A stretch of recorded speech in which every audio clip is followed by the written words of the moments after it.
Assalamu alaikum. Today we will discuss the new course that is related to the inorganic chemistry, and this is the lecture number 1 of the current course, and in this lecture we will discuss the development of periodic table.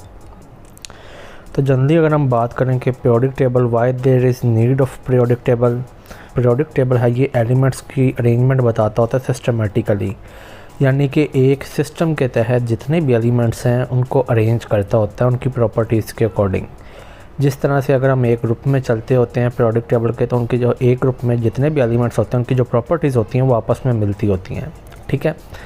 और उसके अलावा periodic table की need क्यों है, क्यों ज़रूरत है, to study the properties of element of different elements और ग्रुप ऑफ एलिमेंट। जिस तरह अगर हम एग्जांपल ले लें नोबल गैसेज हैं, तो सारी की सारी जो सी नोबल गैसेज होती हैं वो इनर्ट होती हैं। इनकी प्रॉपर्टीज़ को इस तरह से डिस्कस करने के लिए एक सिस्टम के तहत हम जो सा पीरियोडिक टेबल है उसकी डिफरेंट साइंटिस्ट का कंट्रीब्यूशन देखें पीरियोडिक टेबल के डेवलपमेंट के अंदर, तो सबसे पहले है अल्डर्जी, ठीक है। अल्डर्जी ने क्या किया था, इसने क्लासीफाई किया था एलिमेंट्स को on the basis of the their properties of physical and chemical properties of elements.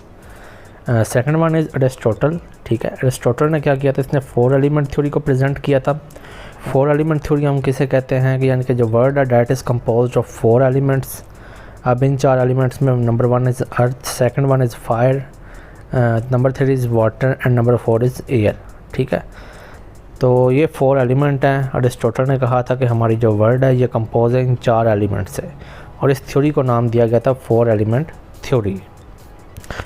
उसके बाद अगर हम बात करें एंटोनी लेवॉइजर की, तो इसने प्रेजेंट किया था, इसने सबसे पहले जौन सी एलिमेंट की लिस्ट जौन सी लिखी थी about the list is about contain the 33 elements. और इसके अलावा इसने डिस्टिंग्विश किया था between the metals and non metals, यानी कि इसने एक तो एलिमेंट्स की जौन सी थी वो लिस्ट को राइट किया था अबाउट 33 एलिमेंट्स, और उसके अलावा मेटल्स और नॉन मेटल्स के दरमियान में फ़र्क किया था, डिस्टिंग्विश किया था। उसके बाद जो नेक्स्ट साइंटिस्ट है डैट इज़ जॉन्स जैकब बर्ज़ेलियस। अगर हम जॉन्स जैकब बर्ज़ेलियस की बात करें तो इसने 2 काम किए थे। एक तो इसने जो एलिमेंट हैं उनके एटॉमिक मास को फाइंड आउट किया था, और सेकंड इसने जो एलिमेंट्स थे उनको सिंबल्स जौन सी थी वो असाइन की थी, इंट्रोड्यूस करवाया था। And the next scientist is जो ब्राइनर ट्राइएट्स। तो जैसा कि इसके नाम से पता चल रहा है ट्राइएट्स, तो इसने ट्राइएट्स को इंट्रोड्यूस करवाया था। ट्राइएट्स के अंदर बेसिकली 3 एलिमेंट्स आते हैं, और जो सेंटर वाला एलिमेंट होता है वो दोनों साइड्स वाले एलिमेंट के एटॉमिक नंबर के एवरेज के इक्वल, एटॉमिक मास के एवरेज के इक्वल होता है, ठीक है। तो इसने रिलेशनशिप बताया था between the atomic masses of several group, और जिसको इसने स्पेसिफिक एक नाम दिया था ट्राइएड का, ठीक है। और in this group the central और middle has atomic mass average these of mass of element. नीचे हम एग्जांपल्स इसको अंडरस्टैंड करते हैं जी। अगर हम इसको अंडरस्टैंड करें, ये 2 ब्राइनर ट्राइएड्स हैं, तो अगर हम इसको अंडरस्टैंड करें तो जैसे ये ट्राइएड्स कुछ बनी हुई हैं, जिस तरह ये है 3 जो इसने बनाई थी, लिथियम सोडियम पोटाशियम की है, ठीक है। कैल्शियम स्ट्रोंशियम और बेरियम की है, फॉस्फोरस आर्सेनिक और टिन की है, और ये कलरिन ब्रोमीन और आयोडीन की है, ठीक है। ये 4 ट्राइएड्स हैं। तो अगर हम इनके एटॉमिक मासेस को देखें तो जैसा कि हमें पता है कि जौन सा लिथियम का एटॉमिक नंबर है वो 7 है, ठीक है, 7। सोडियम का जौन सा 23 है, और पोटाशियम का जौन सा है वो 39 है। अब सोडियम जौन सा है वो है सेंटर में, लिथियम का और पोटाशियम का।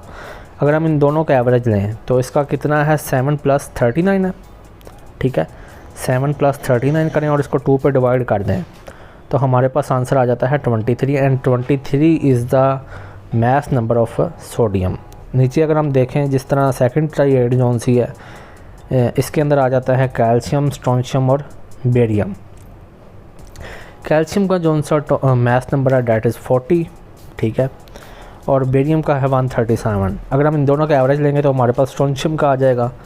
तो देखते हैं, अगर हम 40 + 137 और इसको 2 पे डिवाइड करें तो हमारे पास जो आंसर आता है डैट इज़ 88.5, ठीक है, 88.5, and that 88.5 about 87 is the atomic number of strontium.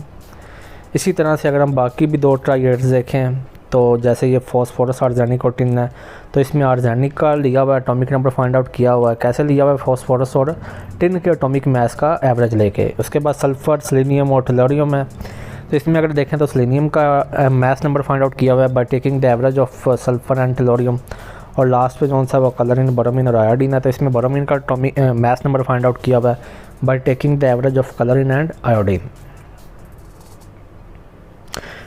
अच्छा जी, उसके बाद है न्यूलैंड ऑक्टेव्स। ठीक है, तो इसने लॉ ऑफ ऑक्टेव्स दिया था न्यूलैंड्स ने। In 1864 British chemist John Newland put forward his observation of law of octaves show that every 8th element has similar properties of the first element. तो ये main इसकी जो सी वो स्टेटमेंट है law of octaves की, कि हर 8वें element की जो पहले वाले एलिमेंट से प्रॉपर्टीज़ जो सी होगी वो मिलती होंगी। ठीक है, इसका वर्क जो सा था वो इतना रिकॉग्निशन नहीं उसको मिली। ठीक है, और उस दौर में जौन सी नोबल गैसेस थी वो भी अभी तक डिस्कवर नहीं हुई थी। ठीक है, तो अब अगर हम इस चीज़ को प्रैक्टिकली देखें नीचे प्रोडक्ट टेबल के अंदर, तो जी ये अगर हम प्रोडक्ट टेबल के अंदर देखें तो हर 8वें एलिमेंट का पहले एलिमेंट के साथ कंपैरिजन करें। पहले देखें लिथियम है। ठीक है, लिथियम को हम देखते हैं 8वां एलिमेंट कौन सा बनता है। तो यहाँ से अगर हम काउंटिंग स्टार्ट करें, lithium is the 1, beryllium 2, boron is 3, carbon 4, nitrogen 5, oxygen 6, fluorine 7। ठीक है, और जौन सा सोडियम है वो 8। तो अगर हम देखें तो इसके अंदर लिथियम पहला एलिमेंट है और जो सोडियम है वो 8वां एलिमेंट है। और अगर हम देखें दोनों की प्रॉपर्टीज़ भी आपस में मिलती हैं, both belonging to the alkali metal group 1 है। ठीक है, दोनों ही मेटल्स हैं।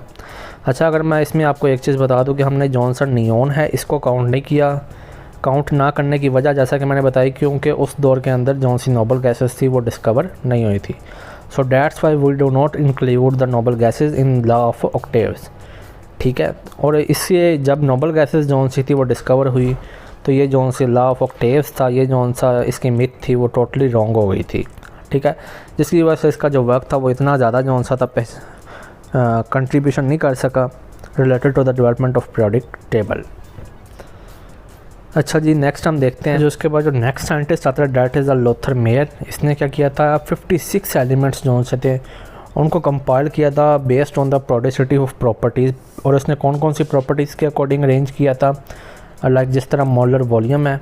ठीक है, और ये when arrange in order to their atomic weight के अकॉर्डिंग जब इसने अरेंज किया एलिमेंट्स को on the product properties such as molar volume, तो इसने जौन सा 56 एलिमेंट जो कि उस वक्त में डिस्कवर हुए थे उनको अरेंज किया था, कंपाइल किया था। और उसके बाद जो कंट्रीब्यूशन आता है वो आता है मेंडलीव का। मेंडलीव का जौन सा कंट्रीब्यूशन था सबसे ज़्यादा था उस दौर में। ठीक है, और इस नो डाउट इसका जौन सा कंसेप्ट था वो रॉन्ग हुआ था, लेकिन मेंडलीव के बगैर मॉडर्न प्रोडक्ट टेबल को डेवलप करना बहुत मुश्किल था। ठीक है, इम्पॉसिबल था।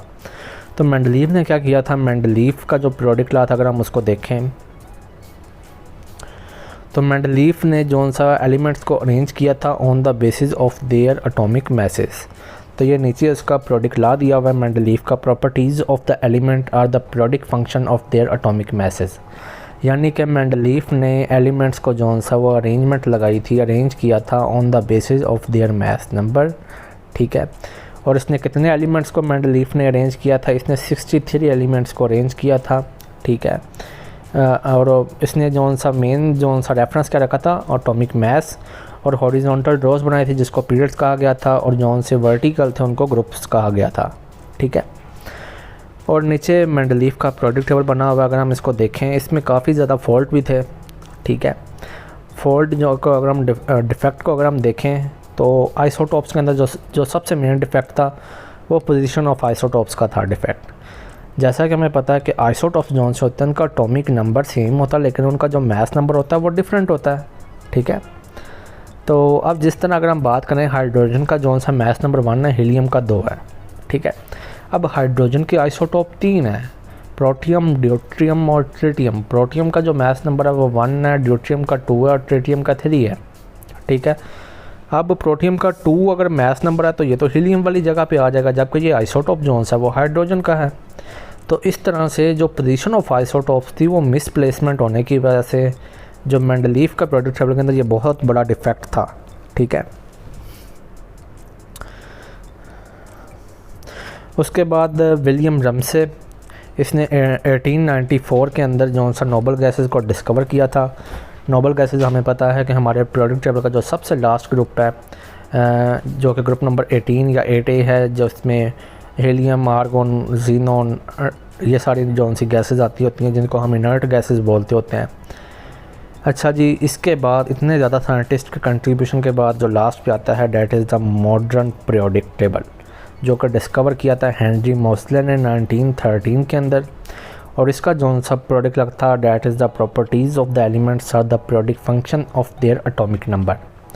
तो जो हेनरी मोसले था इसने एलिमेंट्स को अरेंज किया था according to the periodic function of their atomic number की बेस पे।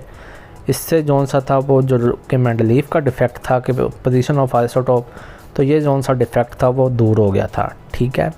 और इस पीरियोडिक टेबल की ख़ास बात ये भी थी कि इसके अंदर नोबल गैसेस को भी जौन सा वो अरेंज किया गया था लास्ट पे। ठीक है। और हाइड्रोजन जौन सा है क्योंकि इसकी प्रॉपर्टीज़ किसी भी ना तो मेटल से मिलती है ना नॉन मेटल से, मीन्स के यानी कि हाइड्रोजन जौन सा वो इन बिटवीन है, वो मेटल्स की भी प्रॉपर्टीज़ रखता है और नॉन मेटल्स की भी प्रॉपर्टीज़ रखता है। डैट्स वाई इसको सेपरेट नंबर 1 पे प्लेस दी गई थी। तो ये जौन सा प्रोडक्ट टेबल था इसको बहुत अच्छा डिज़ाइन किया गया था बाय हेनरी मोसले।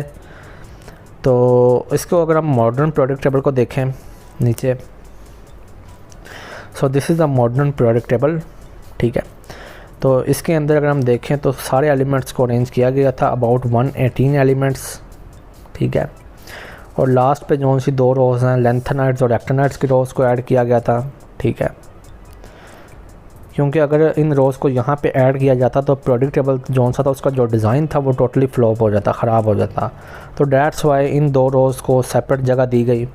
ये जौन सा ग्रुप जौन सा ये पीरियड नंबर 6 है, ये यहाँ पे जौन सी ये सारी लेंथेनाइड्स आती हैं। ठीक है। लेकिन इनको जगह सेपरेट दी गई है। और इसी तरह ग्रुप पीरियड नंबर जौन सा 7 है यहाँ पे ये सारी एक्टिनाइड्स आती होती हैं। ठीक है। तो इनको अरेंजमेंट सेपरेट इसलिए दी गई थी ताकि जो सा पीरियोडिक टेबल का जो लुक है, जो डिज़ाइन है वो ख़राब ना हो। ठीक है। उसके अलावा जी मॉडर्न पीरियोडिक टेबल के बाद जौन सा अगर हम ट्रांस यूरेनियम एलिमेंट्स की बात करेंगे कि ट्रांस यूरेनियम एलिमेंट्स को किसने सिंथेसाइज किया था, तो ग्लेन सीबोर्ग साइंटिस्ट था 1940 के अंदर।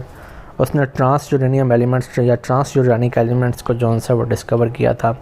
एक्चुअली जौन से ट्रांस यूरानिक एलिमेंट्स हम किन्हें बोलते होते हैं, the elements which comes after the uranium are called transuranium elements.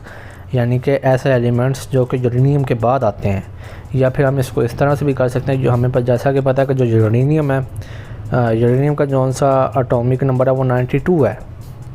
ठीक है। तो ऐसे एलिमेंट्स जिनका एटॉमिक नंबर 92 से ज़्यादा होता है, उन सारे एलिमेंट्स को जो हम उसको हम बोलते होते हैं ट्रांस यूरेनिक या ट्रांस यूरेनियम एलिमेंट्स। इसको अगर हम पीरियोडिक टेबल के अंदर प्लेस देखें तो जितने भी ये ग्रुप नंबर ये 89 के बाद आते हैं। ठीक है। रदरफोर्डियम, हाफियम, सीबोर्जियम, या नीचे अगर हम देखें ये नेपचूनियम हो गया, पोलोनियम हो गया, मेर्सियम हो गया, तो ये जितने भी एलिमेंट्स हैं ये सारे के सारे क्या हैं, ट्रांस यूरेनियम एलिमेंट्स है। क्योंकि ये वो एलिमेंट्स हैं जो कि यूरेनियम के बाद आते हैं या इनका जो एटॉमिक नंबर है वो 92 से ज़्यादा है। So that's why these elements are called transuranium elements. So this is all about today's lecture. अगर आपका कोई क्वेश्चन हो तो आप कमेंट सेक्शन में पूछ सकते हैं।